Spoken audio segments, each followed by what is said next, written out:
啊！快！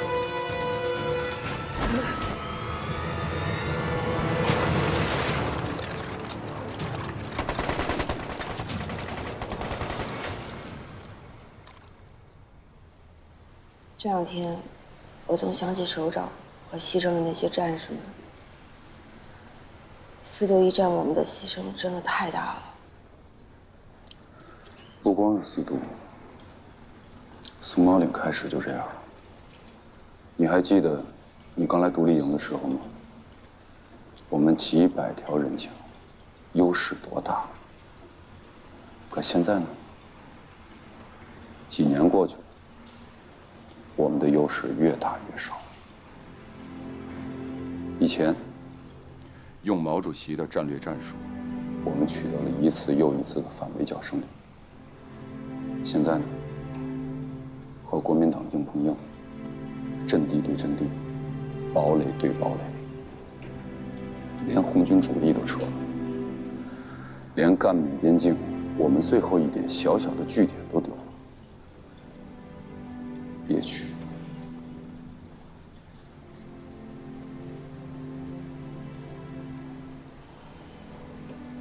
华超，我能理解你的苦闷。我们的队伍走到现在这样，确实应该反思了。说心里话，4渡1战以后，我也不知道下一步该怎么走了。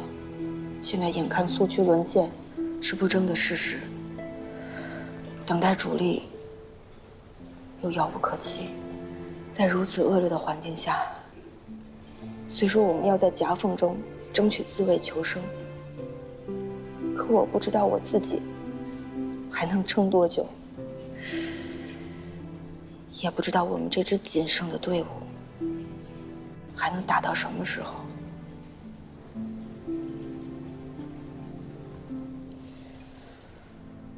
其实这种心情我经历过，我觉得这是在困境当中很正常的情绪。但是我们2个人可是政治主官啊，我们可绝对不能倒。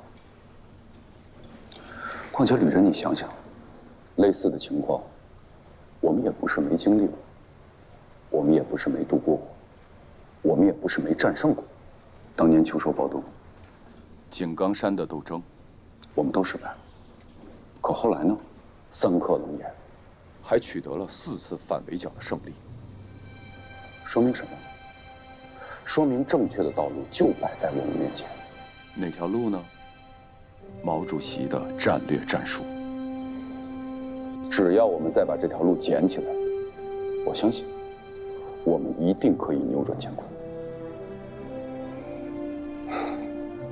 雷公山回来了。说实话，我好像看到了希望。我觉得我们这支部队是一支打不死、煮不烂的铁杆部队。只要我们红旗不倒，我们这些星星之火就一定可以燎原。我真的应该向你学习，在这种环境下还这么有斗志。其实我以前在上海做地下工作的时候，也经历过绝境。面对死亡，我没有感到恐惧，而是感到一种释放和解脱。对于那个时候的我来说，能够为自己的信仰献出生命，就是一种无上的荣光。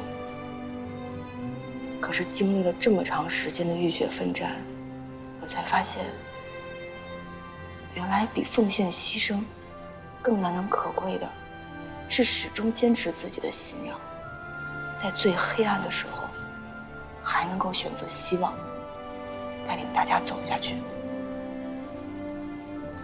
华成，我在你身上看到了这一点。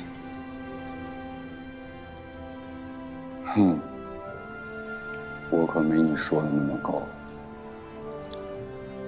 当年抗租抗粮，差点被活埋。我体会过绝望的滋味。可是后来我想了想，是什么让我支持下来的？我觉得就是那2块大洋。你看咱们现在这支部队，士气低落，我觉得就是缺少了那2块大洋的希望。那么我们一定要想办法，让全营的指战员都相信我们可以带领他们走出绝境。全队上下，只要人心拧成一股绳，就算是9981难摆在了我们面前，我们也一样可以克服。我一定会积极配合你的工作的。是我们相互配合。哦，对了，我看雷连长那儿带回来了几个伤员，我去给他们采点草药。走了。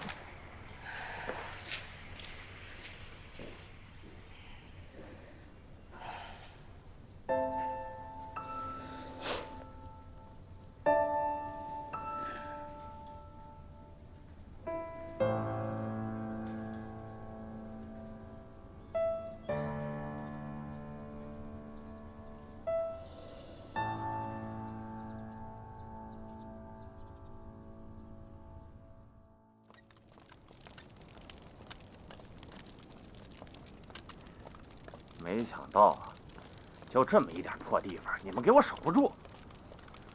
那我就纳了闷了，这国民党养你们是干什么吃的？啊？晚上吗？严备，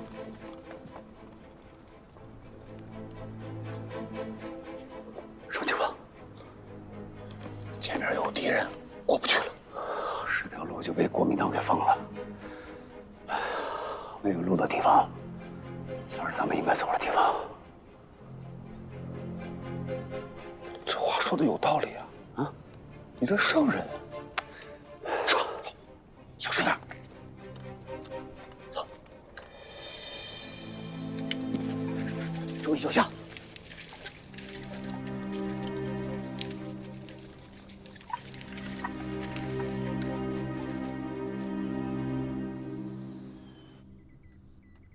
报告，进来。司令，说清楚，这是被消灭了，还是漏网了？这2处击毙的红军人数和发现的人数基本一致，可以确定是被消灭了。报喜不报忧吗？还有一支30人左右的小股红军，突然在包围区失去了踪迹。查一查，这是哪位师长的区域？必须找到他们。是。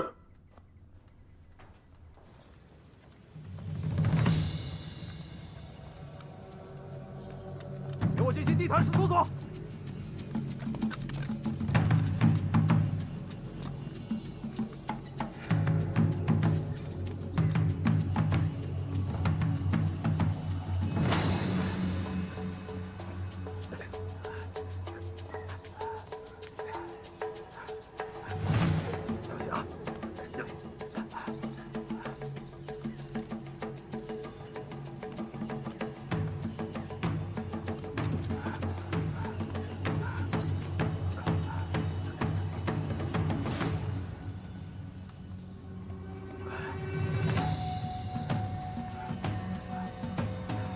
注意点啊！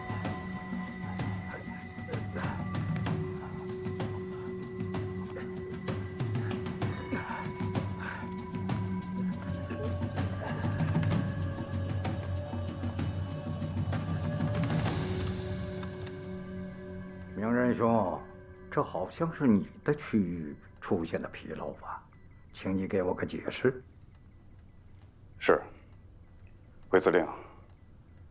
卑职一定严查问责。行了，问责也得问到你我头上。告诉诸位，我对伪钻啊，也只能是报喜不报忧啊。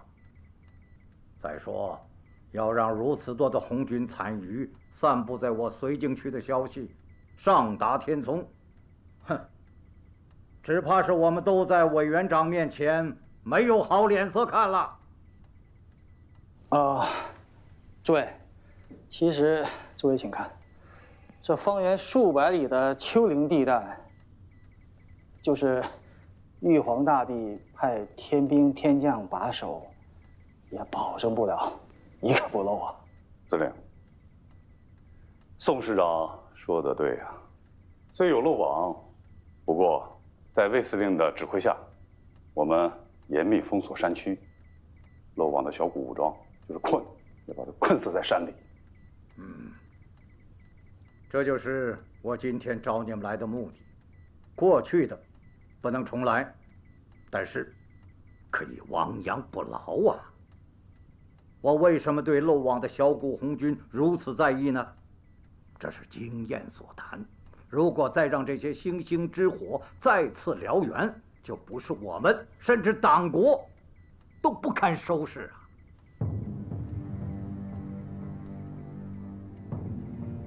司令言之有理。假如让中共在山区站稳脚跟，等我们打起游击战来，当年张辉瓒的惨败还真是心有余悸。生于忧患，死于安乐。千万不要以为我们已经全面收复了苏区，从今以后就高枕无忧了。我必须提醒诸位，中共的核心人物都已经从湘江突围出去了。伪作的安内大计，恐怕还没有到大功告成的时候啊！我们必须要趁着小股红军部队惊魂未定、立足不稳之际，展开一场更大规模的剿共战役，绝不能让红军游击队借着我们懈怠而重新做大。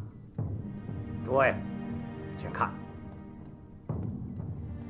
我决定，从4月初，我们采取更大规模的清剿行动，目标主要是分散在整个丘陵山区的小股红军游击队，采取分进合击、长追堵截、驻剿等战术。只要在任何地点发现了小股红军游击队，我们必须要集中强势兵力，分进合击，不惜以10换1的代价穷追猛打。此役的战略目标只有一个，在3个月内必须彻底消灭本区的红军游击队。是。诸位有何高见呢？畅所欲言。其实我们之前确实是远远低估了红军的战斗力。我们以为凭借我们绝对的优势兵力，以泰山压顶之势，短短几天就能打得红军土崩瓦解。没想到这帮草包游击队这么能打，战斗意识如此坚强。司令，坚固的堡垒最容易从内部攻破，这是共产党祖师爷的名言。我们可否拿来一试？明仁兄，此言另有玄机呀。回司令，再过半个小时，我可能会有一个好消息与大家分享。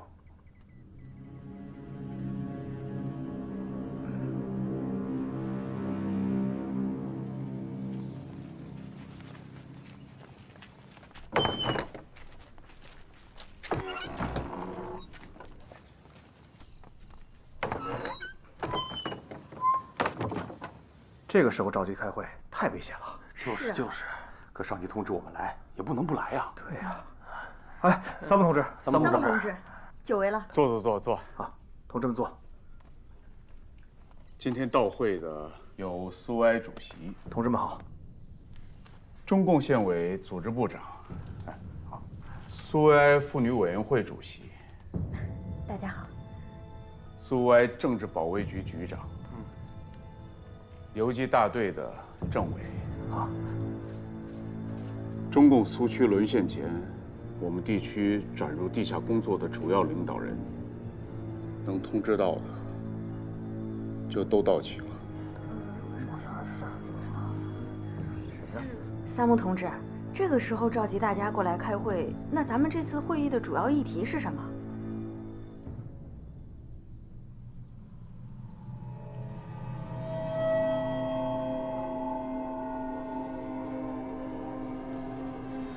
议题只有一个，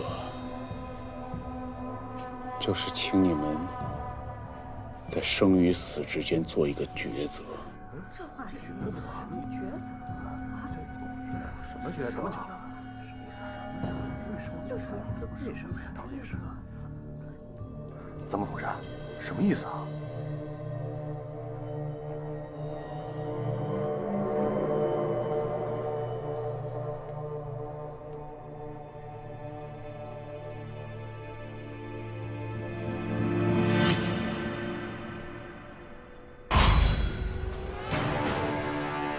这是陷阱！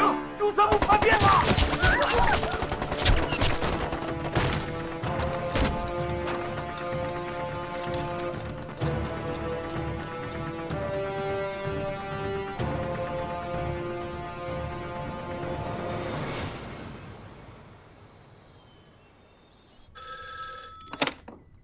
喂，是。报告何长官，有您电话。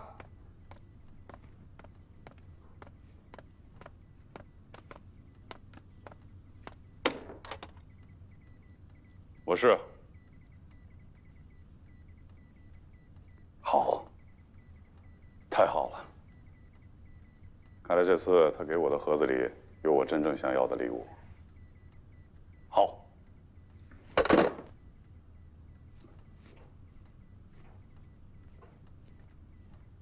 报告司令，3个当场击毙，4个屈膝投诚，燕永两地共产党地下组织领导人几乎一网打尽。明仁兄，我要给你报功啊！刚才你说了句什么？最坚固的堡垒，最容易在内部被攻破。说得好，这个投诚的人。 不可低估，你打算给他什么回报？回司令，卑职想任命他为县保安团团长，以鼓励他在将来的清剿工作中发挥更大的作用。漂亮！诸位，这次清剿行动，有了个熟悉红军游击队战法的朱团长引路，这就让我们占据了更大的主动啊！这叫天助我也！司令英明。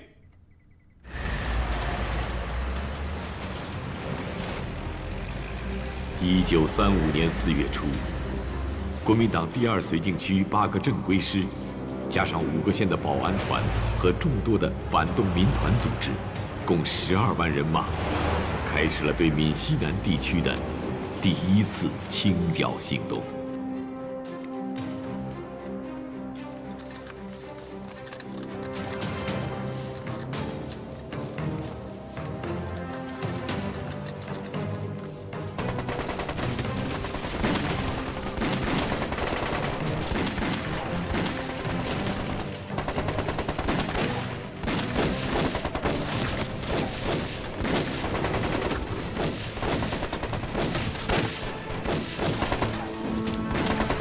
接收子弹！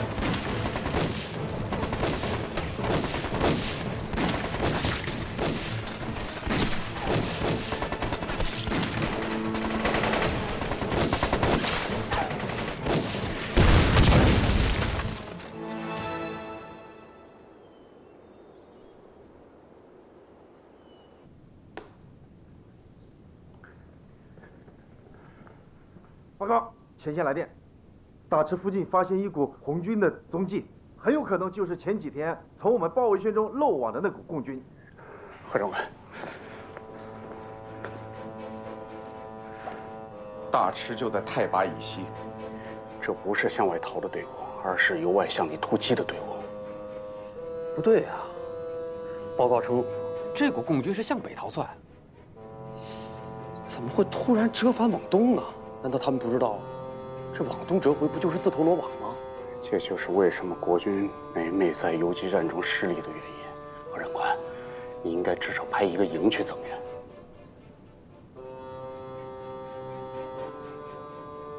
马上派1个加强营增援上去。是。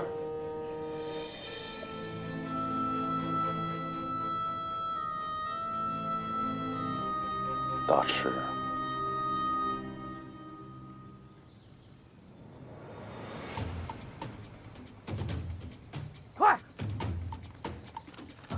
快点，兄弟们，快点！快！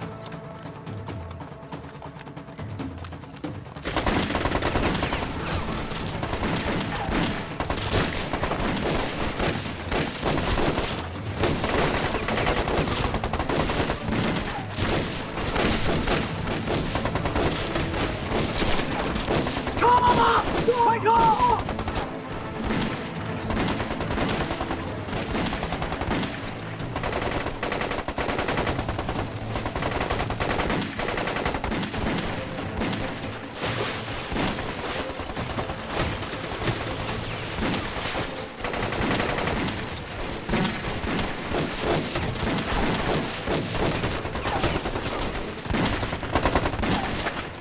大嫂，这回敌人有点多，不好冲出去。看来就要生死的愿望得下辈子实现了。别说丧气话，都到家门口了。班长，死活不能当俘虏。当俘虏？我还准备抓俩俘虏呢。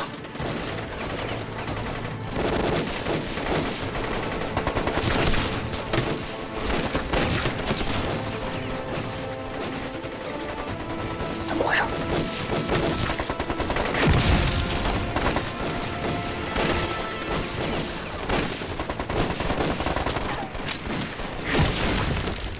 里面有我们的人，做梦了吧？怎么会有我们的人？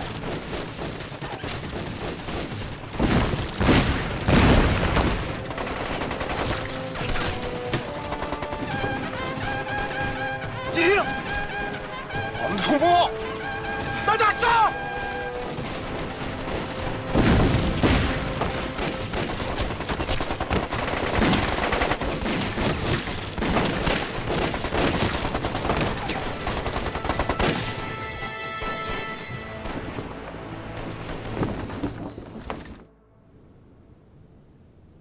增援都上去1个半小时了，为什么还没有捷报传来？何长官，何长官，马上向大池再增兵1个团，不2个团，要快要快！为什么？就对付这么一小股共军，还至于派2个团上去吗？不只是那几股共军，我刚才算了算，这2天会有一支红8团在大池一带经过，如果赶巧了，就会和我们在战区相遇。快，下达命令！是。刘团长，这个消息简直是太重要了。要知道，如果我们一举拿下这个红8团，一个程献之的团，报告，前线急报。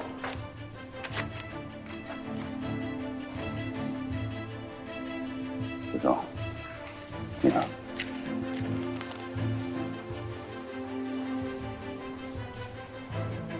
我猜的没错，一定是苏孝明带领的红8团在我们的战区和我们相遇了。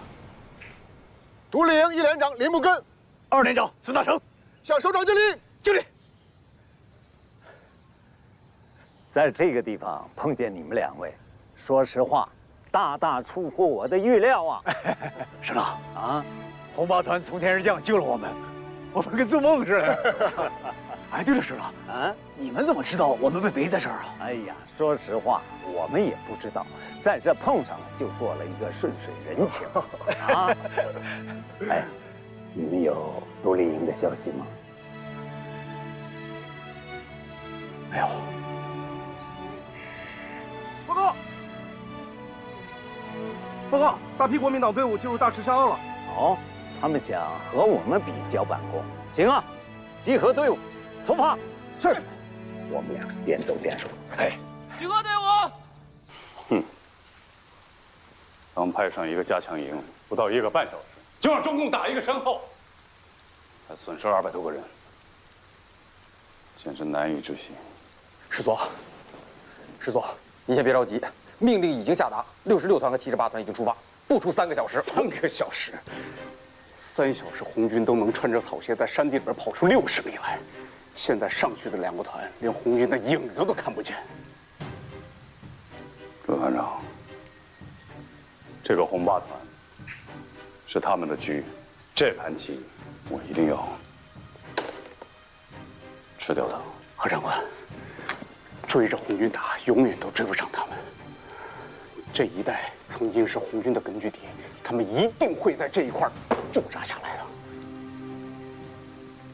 给魏司令发报，说发现大股红军，请他调兵，与我们分进合击。是，何长官，就算8个师都扑上去，在这深山里边，都不会找着猎物的踪迹。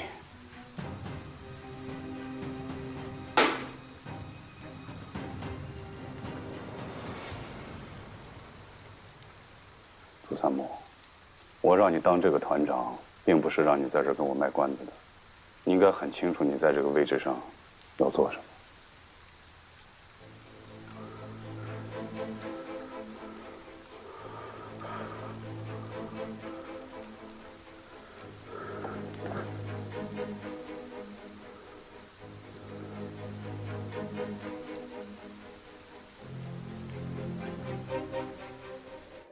我们要立刻的转变思想，以保存现有力量为出发点，依靠现有的局部地区紧密的联系和领导群众，采取灵活、机动、出奇制胜的游击战战术，发展和壮大红军游击队，要扩大和收复部分山区村镇。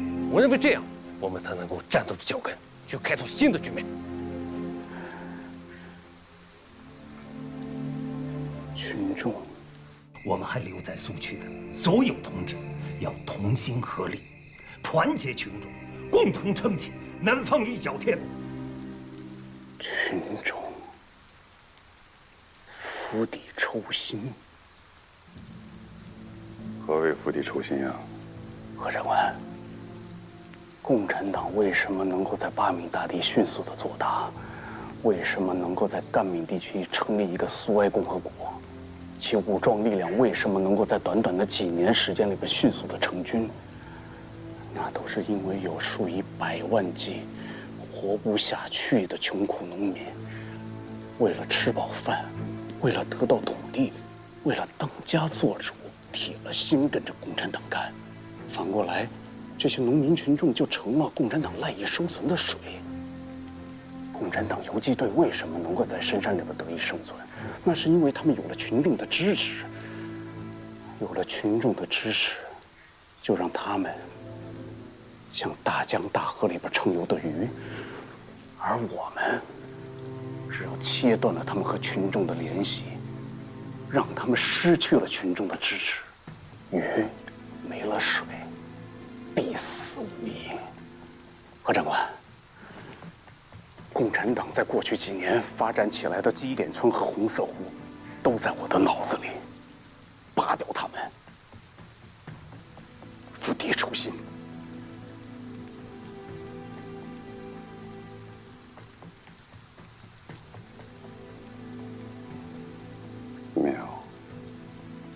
妙啊！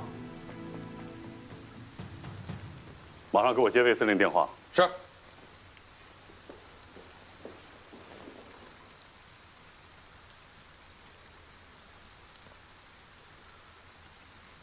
参谋，此役下来，我一定向上峰亲命，委员长会授予你青天白日勋章的。卑职感恩不尽。我接完电话之后，咱们再好好聊一聊。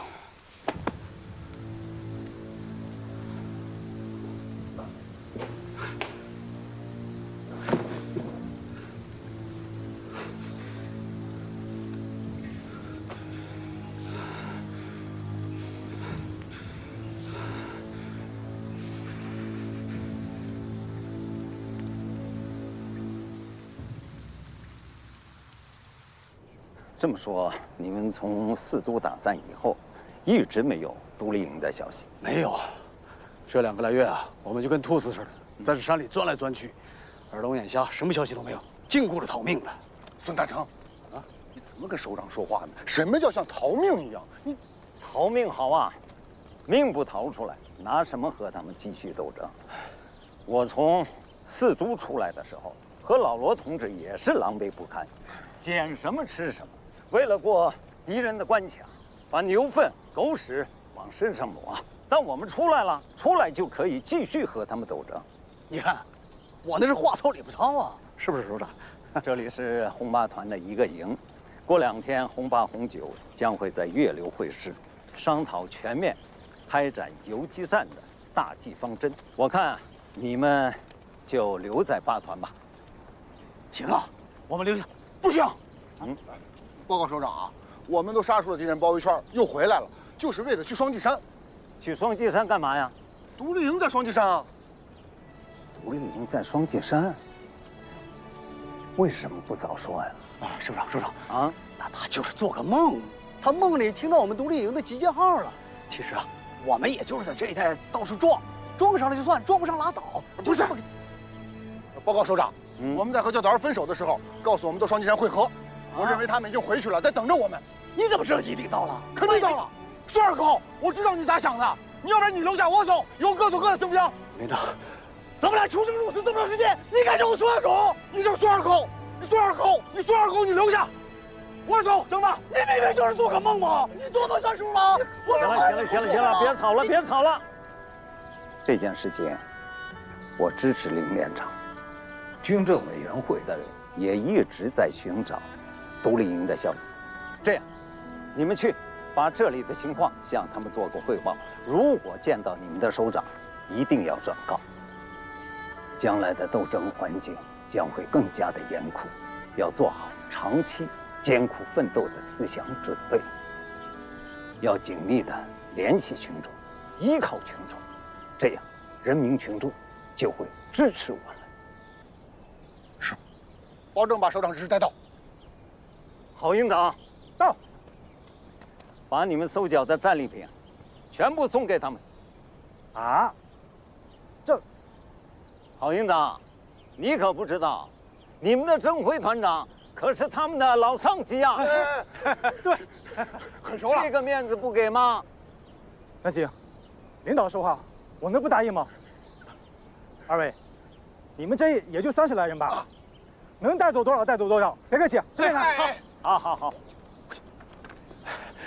首长啊，我们俩这狗怂脾气又上来了。哎呀，给首长道个歉，道歉，对了吧？哎呀，行了，喜欢什么拿什么，多拿。走，2连的兄弟们，赶快上啊！去啊！快！快！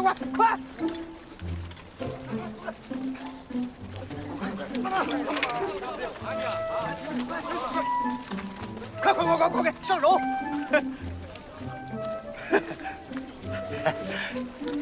首长都发话了，你们红八团加点好碗，不差这点啊！谢谢，挺好的。哎，这个，给我吧。这也是刚收缴的战利品啊，我把这个给你，你把机枪给我好吗？我不喜欢大洋，要不然这样，我拿着大洋换你俩手榴弹啊！你给我俩手榴弹也行。哎，来，哎，好，谢谢啊，谢谢。哎，走。哎，怎么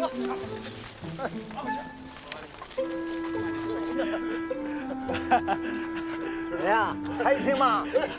行了，林连长，把这封信交给你们的营长、教导员，我希望尽快的和你们独立营会师，保证完成任务。快走！跑起来！他们怎么跑那么快啊？怕你反悔呗。一个把武器看得比大洋还重的连长，将来一定是能带出好连队的连长。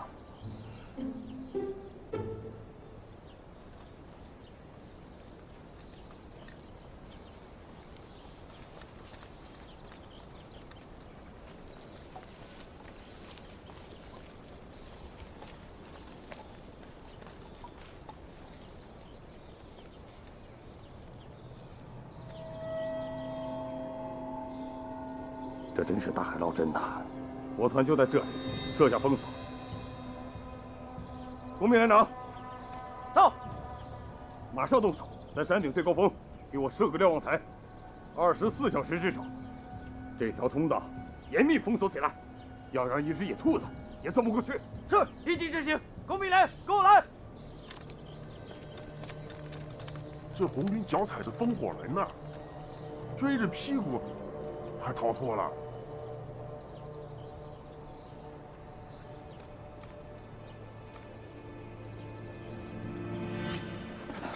老李，歇会儿吧。哎呀，歇什么呀？这一口气都跑了30来里地了。哎呀，还有半天路就到双髻山了，快点走，坚持一下，坚持一下。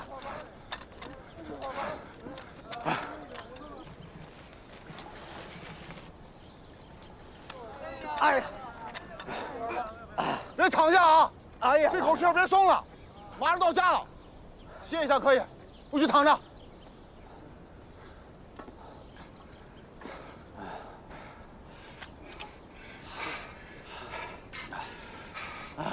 大长苏书记让咱记住那句话，到时候我说前半句，你可别忘了后半句啊！哎，什么前半句后半句，我全都记住了。哎，我没跟你开玩笑，我开什么玩笑？这么大事我能开玩笑吗？你让我笑话。林大哥，林大哥，哎，小哥，林大哥，小哥，小哥来了，你回来了，有点不快呢。我看到就找到你们了，哎，我看看，我想死你们了，指导员，想死你们了，大哥，我好想你们，我哪儿去了？看看你这傻样啊！就。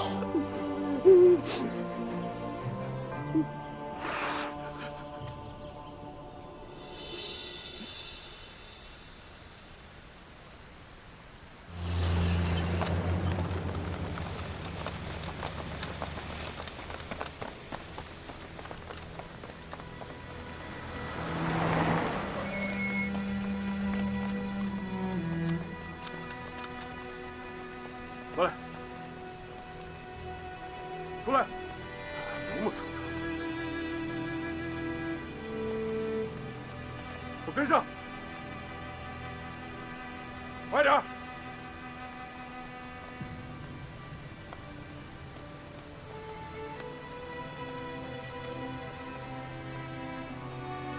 哥，你走了，我也决定离开四毛坪。回来帮助西头嫂参加地下组织的工作。你在前方打白狗子，我也在后方坚持斗争。等胜利后，我们就能重新在一起。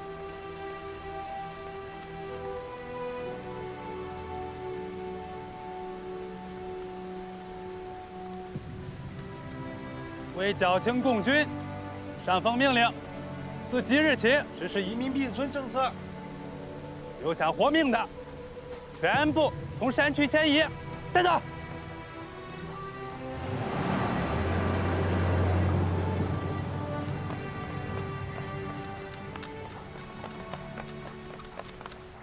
杜兄，请看，警戒线内的村子已经全部移走了。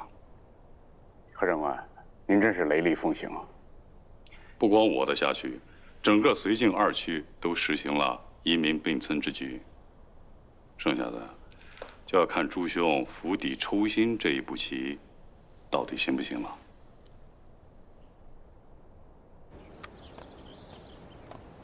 哎，你看看，你看看，还是穿咱们红军的衣服好看啊！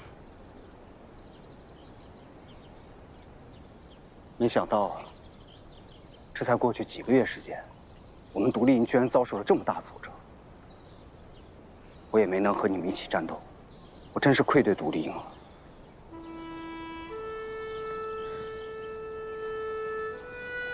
小葛，别这么想，也别这么说。松毛岭这场战役，我们能活着回来啊，都谢谢老天爷了。是啊。走吧，走吧。等会儿，云大哥，既然不能确定在双旗山会合，那我们还有必要去吗？哎，你不能当他的面说这种话啊，他会跟你急的。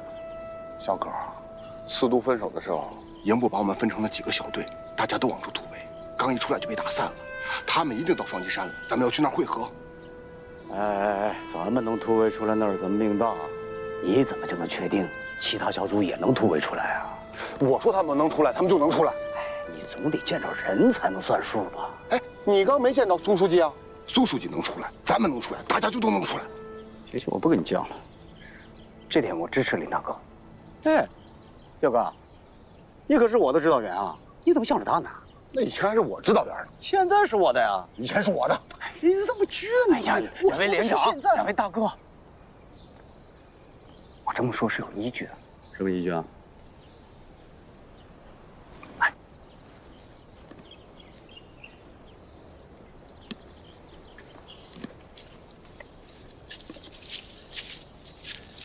干什么呀？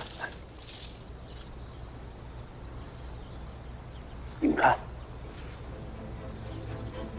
我离开四毛坪的第一天，就正好撞见了国民党的封锁线。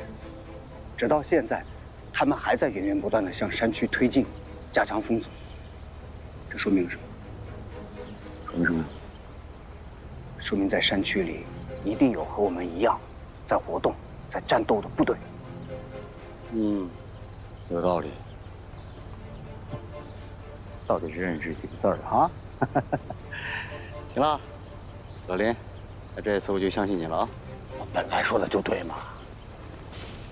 报告连长，前方有敌情。多少人？大概有1个连。没几条狗，正好试试我这新家伙。等等，这儿离双旗山太近，只要枪声一响，就会把敌人更多的引过来。我倒是突然想起来毛主席那句话：打得过就打，打不过就跑。哎，对，跑吧。那走什么跑吧？快！哎，你们那边，快点，去上面看一下。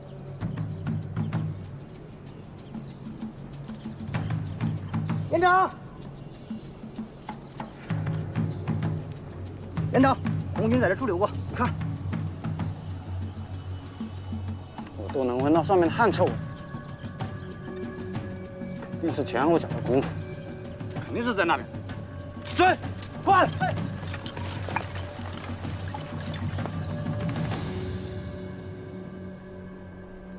把这个干的全摘掉。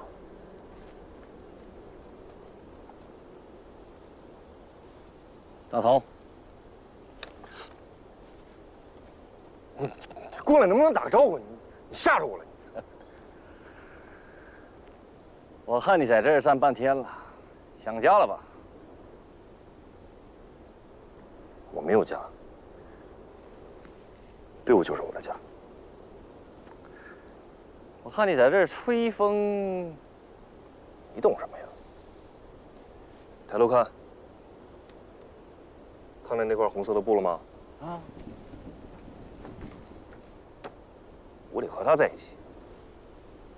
我就不明白了，就这块破布挂在这个杆儿上，那战士们天天搁这敬礼敬礼，为啥？有三，敬礼！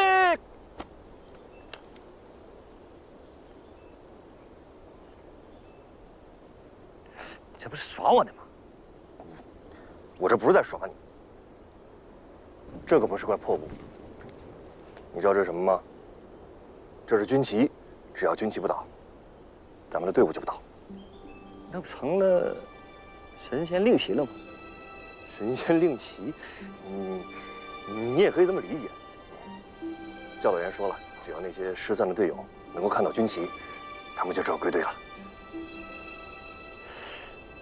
这样，我跟你打个赌啊，这要是真应验了，以后我帮你守着，我保证让他永远竖着，怎么样？不用。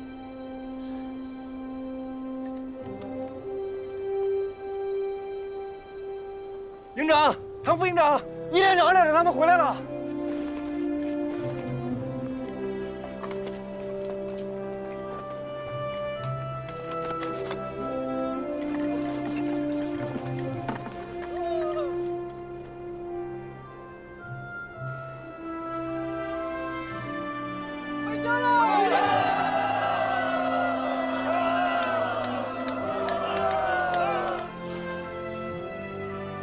做梦，事情就好。是，你做的是个好梦。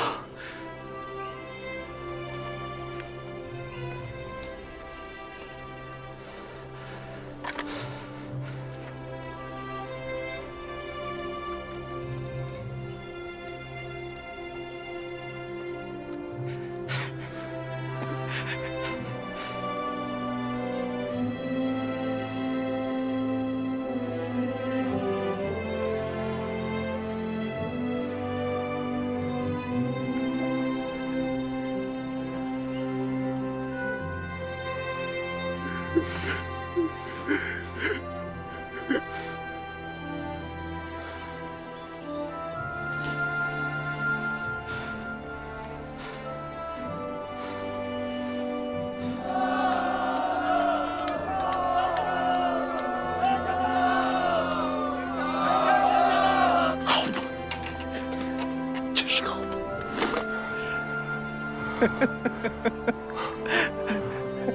困了，我想睡觉。大哥，大哥，他累了，他想睡觉。3位连级指挥员率领着30多名战士归队，一下子提振了独立营的士气。我和天佑看了乔民同志给我们的信，当下就做出一个决定，并在当天召开了会议，统一思想。没想到，这次会议却出了个意料之外的插曲。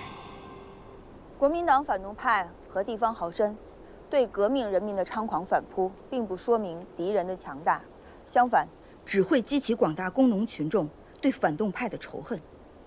只要我们坚决执行党的路线，仅仅依靠广大工农群众开展全面游击战争，就一定能打垮反动派的进攻，使苏区逐渐恢复起来。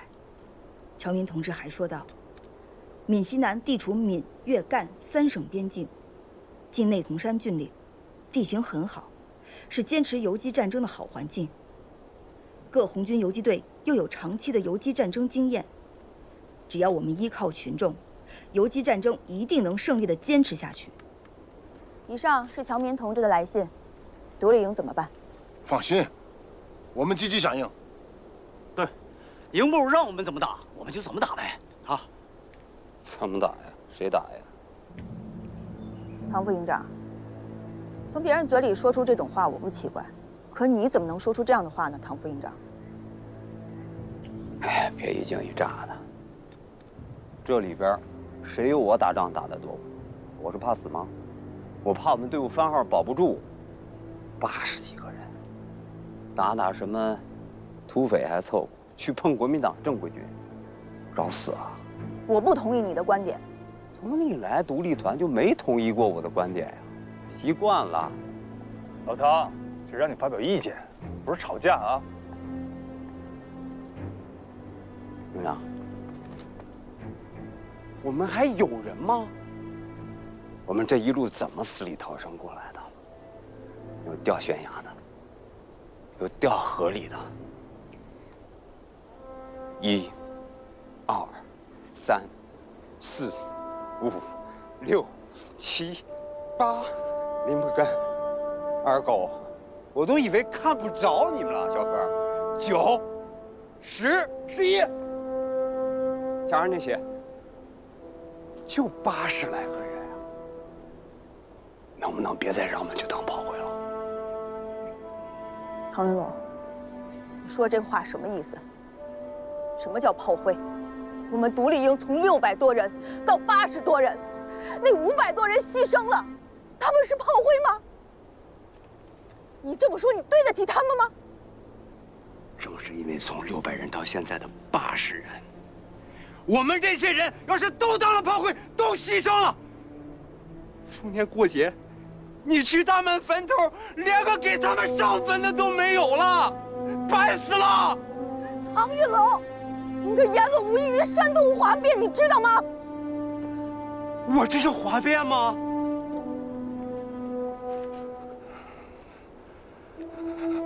我是哗变，营长。你告诉我是不是哗变？你觉得呢？啊。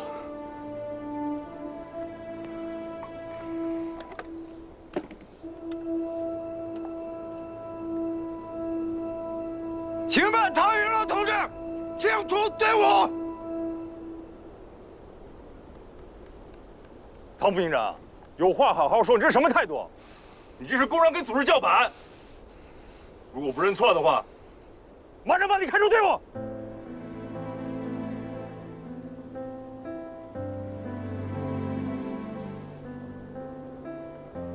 教导员，哎，要个态度。好。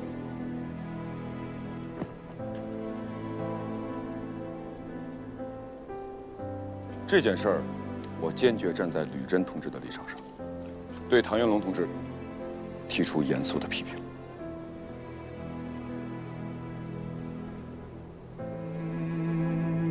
吕珍同志，唐副营长对于咱们这支队伍有功劳。冷静，你不用说话。也有苦劳，而且还救过营长的命。每一次打仗的时候，人家都是不怕死，冲锋在前。所以说，这次与其说是思想问题，不如说是脾气没压住，啊。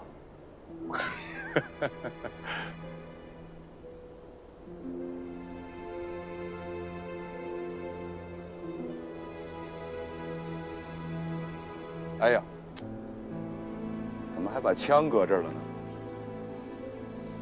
不是我说你啊，这脾气得改改，嗯。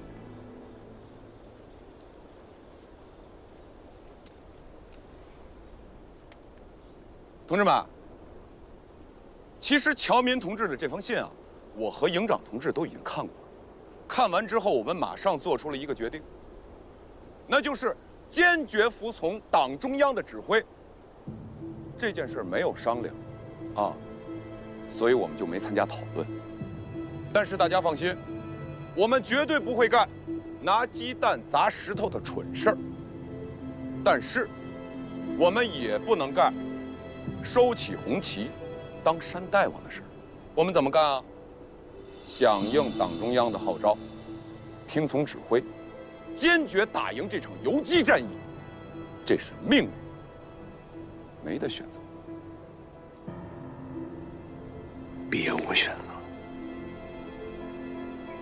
这倒是句实话。这么说，我还心服口服。啊，你这心里服不服，别人看不出来，口服不服，可以说出来吧？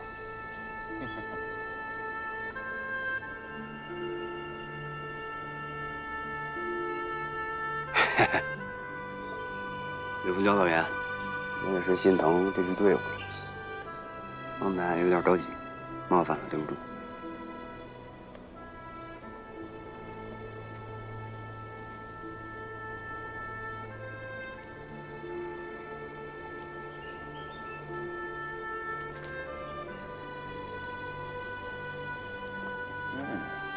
同志之间不同意见很正常，好好说，对吧？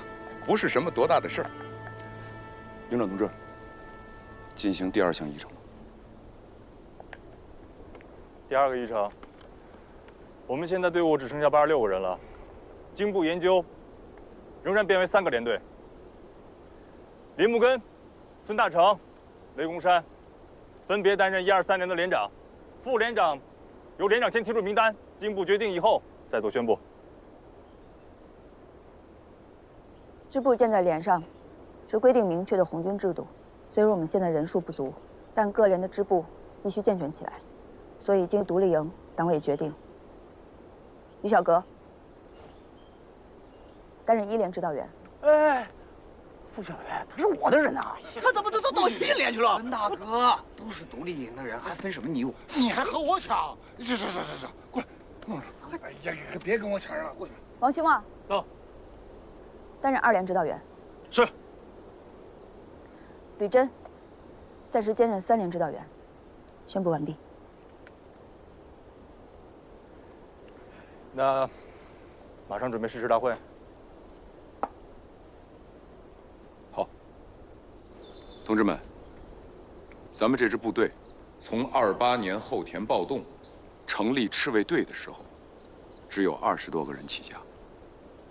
到了红军独立连的时候，是98人；归到红一方面军的时候，是238人。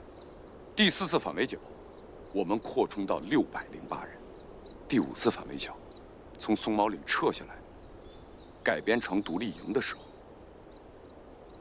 是206人。现在，在双进山会合的，只有我们86人。上上下下，我们战斗牺牲减员的烈士是506人，伤残离队的6人，因为环境原因牺牲的23人，战斗失踪的3人。这是一本用生命和鲜血写成的花名册。这本花名册就在我的心里，我每天都会看一看，因为每一个逝去的战士们的音容笑貌是那么的清晰，不会模糊。但是有一个值得骄傲的信息是，我们这支队伍有人临阵逃脱吗？没有。有人开小差吗？没有。有人丢失信仰吗？也没有。我们一直在用我们的鲜血和生命，在履行红军的职责和宗旨。我们这是一支必然走向最后胜利的英雄的队伍。同志们，林连长和孙连长带来了一个可喜的消息，那就是红8、红9团已经进驻到闽西南游击战区了。这意味着什么呢？意味着我们的党中央正在召集力量，同时召唤我们要积极地投入到游击战当中。大家应该都还记得，我们在毛主席的领导下，打赢了一场又一场以弱胜强的游击战役。现在我想问问大家，毛主席和朱总司令总结的游击战诀窍是什么？敌进我退，敌驻我扰，敌疲我打，敌退我追。好，营长同志。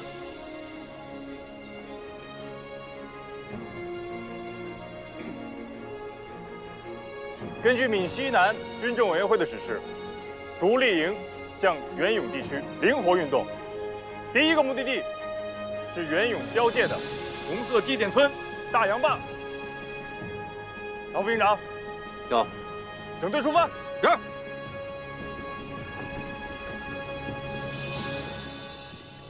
何政委，卑职的失职，我之前漏掉的这个大洋坝。一个深山冷漠的小村子，有这么重要吗？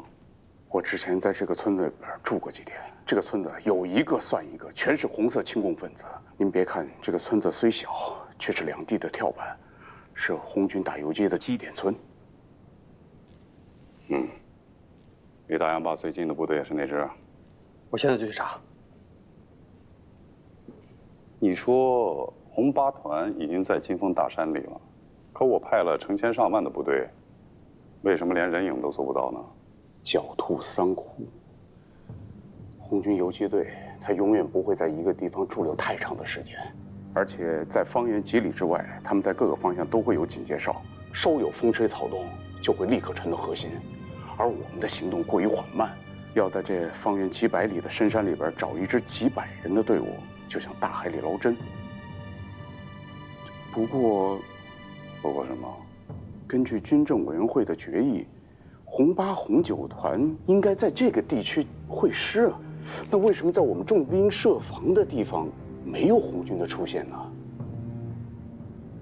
怎么连我都找不着他们的行动轨迹了呢？只有一个解释，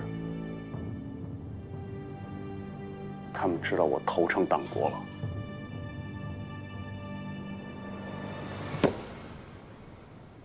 朱三木的叛变，给我们造成了十分恶劣的影响和极其严重的后果。先后有10几个地方苏维埃和县委会的负责人被枪杀的枪杀，叛变的叛变。现在的苏区变得风声鹤唳，人心惶惶。越是大兵压境，环境恶化，越是能考验一个人信仰是否坚定。朱三木的叛变虽然给我们带来了一定的损失，但少数人的叛变并不影响整体的态势。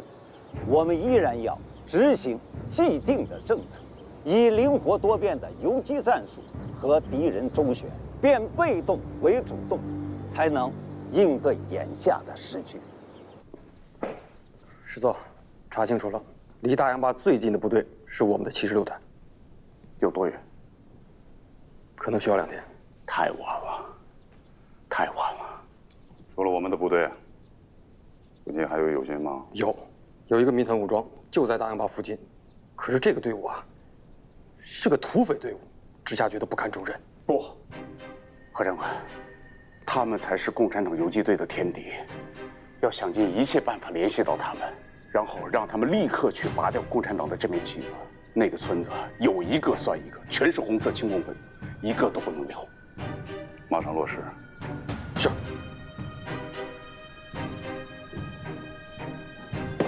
我怎么会把这个地方给漏了呢？哎，朱兄不必自责，战役就像一盘残局，敌我双方不可能不犯错。只不过，要想赢得这盘残局，就不能犯错。是，何长官。还有一个情况，仗着国民党军队的撑腰，各地的土豪劣绅还有反动还乡民团，正在对我广大苏区的群众进行疯狂的报复清算，而且是团匪勾结。像花样桥、周焕文这些人正在招兵买马，重新组建反动地方武装，血腥地镇压百姓。我想，我们有责任救百姓于水火之中。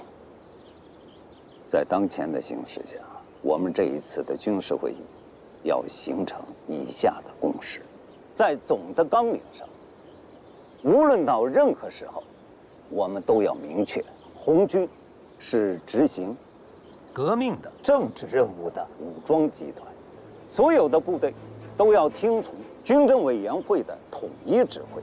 具体战术上，红8、红9团，你们的任务是以出队尾，迂回到敌人外围和后方区进行游击战，分散和牵制敌人封锁我游击地区的精力和兵力。其他红军游击队要实事求是地采取避强击弱、避实就虚的策略，先建立小块的游击根据地，以狡兔3窟的战术和敌人迂回。就算他有10万大军，在这方圆几百里的丘陵地带，他也会成盲人瞎马，有力使不上。前面就是丹阳坝村了。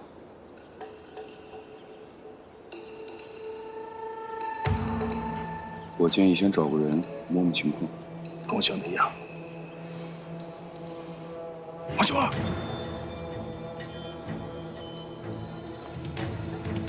你带个人去丹阳坝村摸摸情况，人你自己挑。是。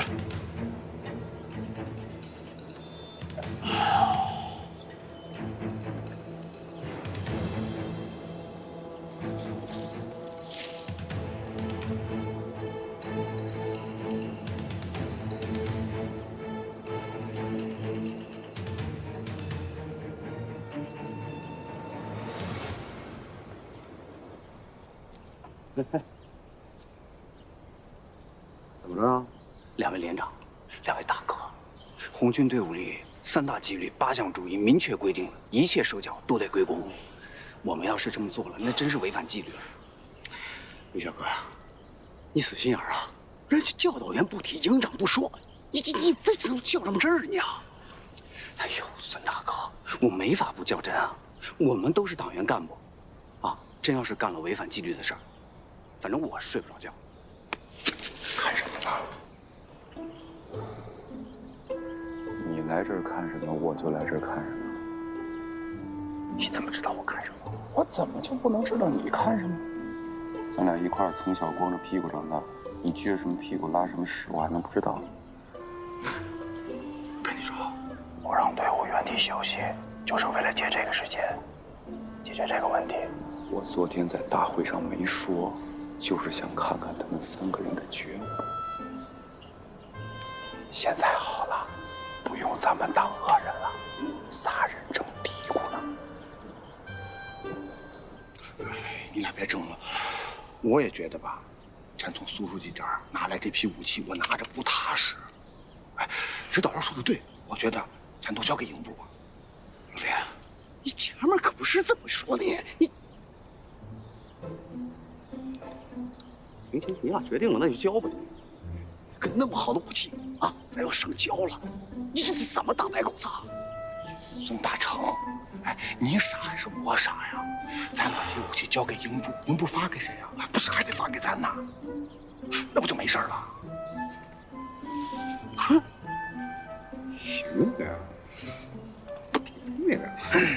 哎，我先让我们一连去上交啊！你老抢我风头！要叫一起叫啊！等兴旺回来，我们还是尽快把队伍调整到那个方向。一连的，只要不是营部正式发放的武器，全部上交。二连跟上，上交武器，快！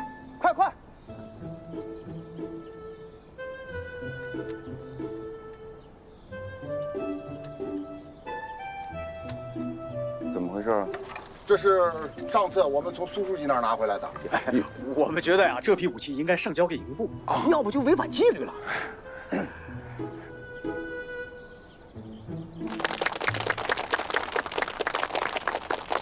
我还有一个要求，从现在起，各地方武装和游击队，在刚才通过的总方针的决议下，要分散发展，独立自主的作战，要集中发展群众，开辟新的游击区，尽一切力量保护好群众。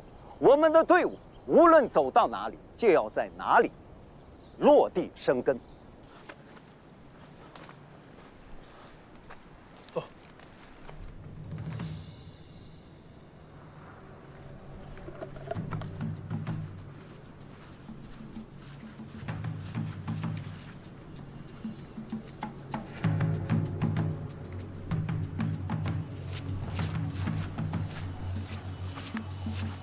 指导员啊，太安静了，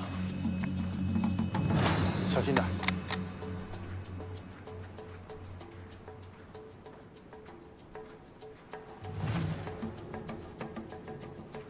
整个村子一个人都没有。难道这么偏远的村子也被敌人扫荡了？敌人扫荡是五光十杀，可你看这个村子的房子，快迎兵！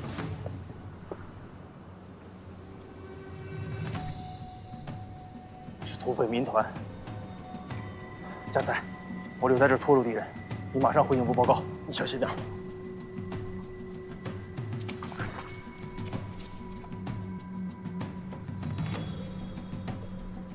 有红军，加载！快点！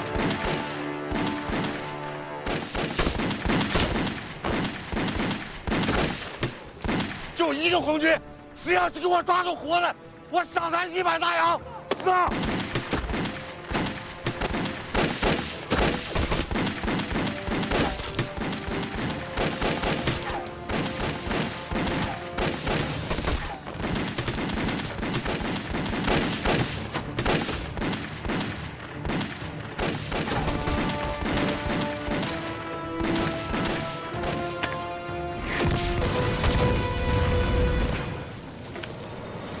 ！100块大洋，别让他跑了，快给我追！快点！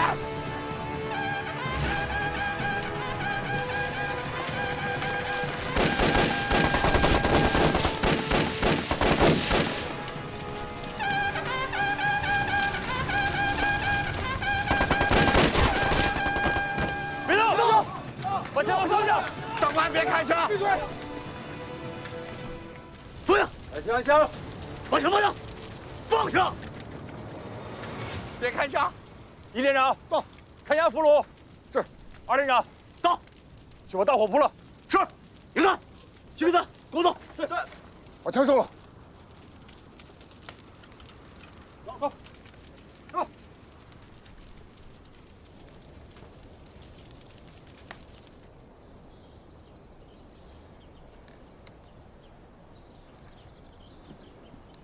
你要不想穿着这身衣裳去世，就一句假话也别和我说。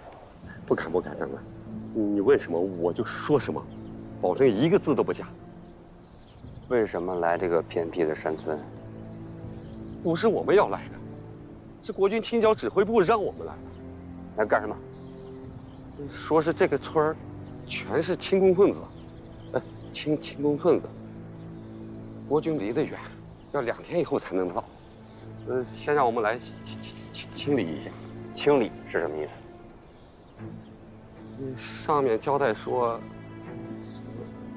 什么？我不敢说呀。现在敢说吗？敢。说是啊，这我们要到村里，要见一个就要杀一个，统统都杀光。你干了吗？没有，这不刚一来就碰到贵军了吗？没有，现在一个人都看不见，没有。在哪儿干的？营长，教导员，出事儿了。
既然共产党已经知道朱兄投诚，那我们就把他公之于众，以此来震慑那些对共产党还抱有幻想的。长官，不能这样，不能这样。